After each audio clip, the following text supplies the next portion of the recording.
Hi everyone, welcome back to Sweet Talk. I'm Lina Kennedy, president of Alexandria Professional.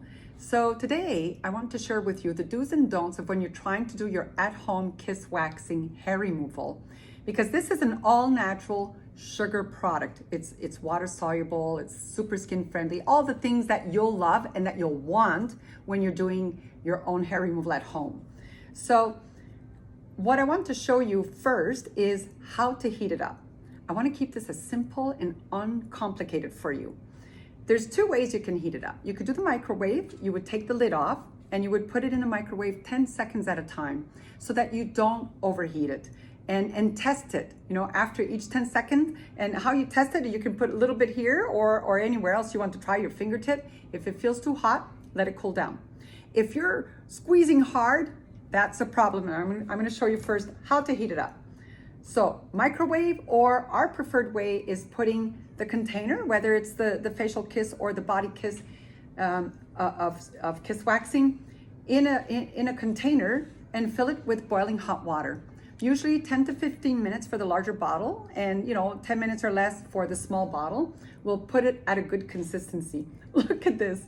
So this is somebody who didn't heat it up all the way. I know, I could just imagine this person, I believe it's a woman, just her arms squeezing because it's so hard to squeeze it out because it's not liquefied enough.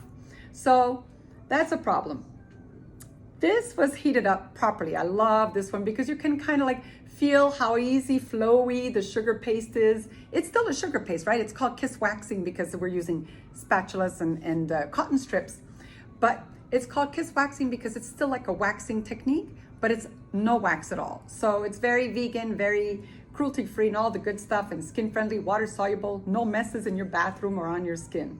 So here's somebody spreading when it's too thick. Let's watch this for a second. And also, at first I think, okay, it's too thick, but let's see what she does with her spatula. So she's spreading it forward, which is how most people do, just spread it forward. But what's gonna happen, you'll see later when we do the stripping, that this is wrong. Watch and see. Her paste is too thick. You'll see what happens. And she's not thinning it out more. I want to show you what I mean by that. This will just guarantee your success at home. So again, you see this woman is stretching her skin opposite of where she's applying. Okay, and her spatula is forward, which is correct for now. And then at first I thought, oh, and then I saw her going 45 degrees backwards. Watch this. Look at that. You can see the paste oozing up on the spatula as she's going 45 degrees backwards on the skin. That's thinning out the paste. In all our instructions, we tell you the thinner, the better. This is a water-soluble sugar paste for a waxing technique. You want to really make it super thin so that when you go to the next step, which is stripping, comes off your skin in a simple breeze. Watch again. See, all that is extra. Now she's gonna keep applying it. I'm gonna keep running through this because it's important that you do see it.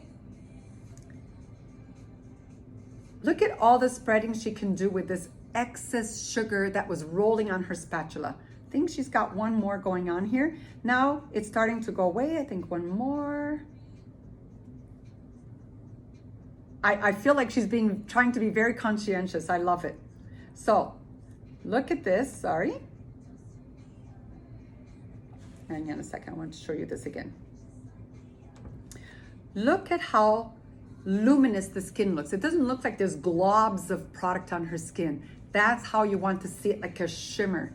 And when you continue with that spatula, once it stops rolling, your job is done. You've not only applied it thin to make it more effective for you, but as you keep doing that, you're kind of like letting the sugar seep a little bit into your follicles, which will make the extraction more effective for you.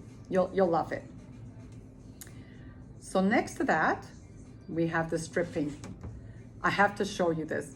So this poor young lady, I think it's a young lady, was taking her spatula, her cotton, and coming upwards. It's the worst thing you can do for any form of hair removal is go upwards. And you can also see the glob, the sugar that didn't even come off, it's too thick. Now let's continue. And so you see some of it stuck enough to come off. This whole process will just frustrate you if you put the sugar on too thick or if you lift upwards. You might feel discomfort, you might break hairs, or as in this case, not much was coming off anyway. It's just frustrating and you're gonna feel it doesn't work. I'm gonna tell you, if you follow our instructions, everything works beautifully. Watch this one.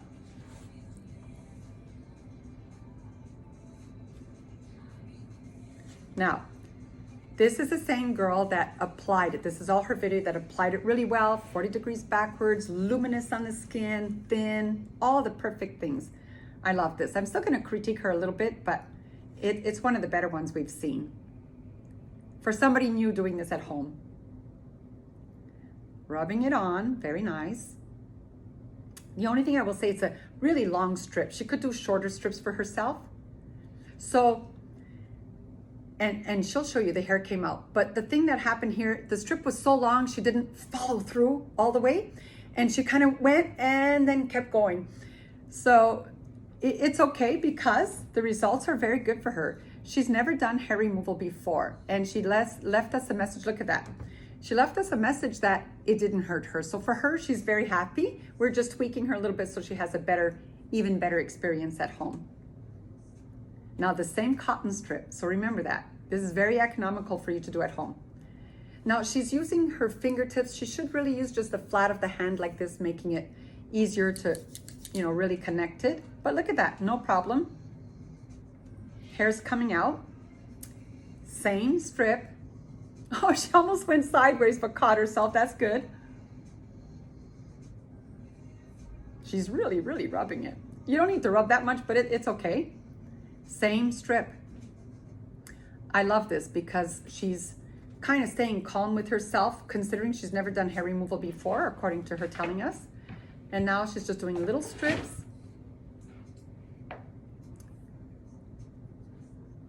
We're almost done with her, but I just want you to see that even with that one strip, how much she's getting done. Looks like